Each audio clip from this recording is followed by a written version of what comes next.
গোটা দুনিয়ায় শুল্ক আরোপ করে যেন বাণিজ্য যুদ্ধ বাঁধিয়ে দিলেন মার্কিন প্রেসিডেন্ট ডোনাল্ড ট্রাম্প। আমেরিকার বিরুদ্ধে এবার পাল্টা ব্যবস্থা নেওয়া শুরু করেছে চীন, কানাডা। ফলে যুক্তরাষ্ট্রের সঙ্গে এই দুই বৃহৎ অর্থনৈতিক শক্তির বাণিজ্য যুদ্ধ শুরু হলো বলে মনে করছেন বিশ্লেষকরা।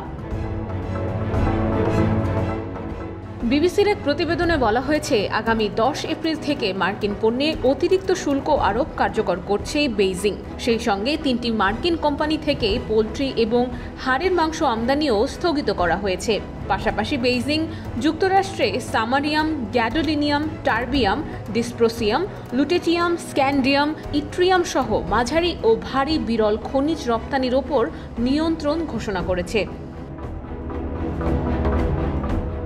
ডোনাল্ড ট্রাম্প চীনের ওপর 54% শুল্ক আরোপের ঘোষণা দেওয়ার পর রাতারাতি চীনের নতুন এই ঘোষণা এলো।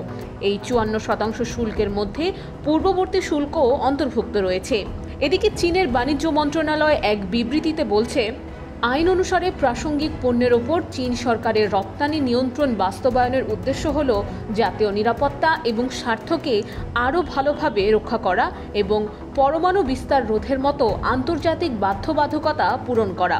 চীন বলছে, মার্কিন শুল্ক আন্তর্জাতিক বাণিজ্য নিয়মের সঙ্গে সঙ্গতিপূর্ণ না হওয়ায় বেইজিং এই পাল্টা ব্যবস্থা নিতে বাধ্য হয়েছে।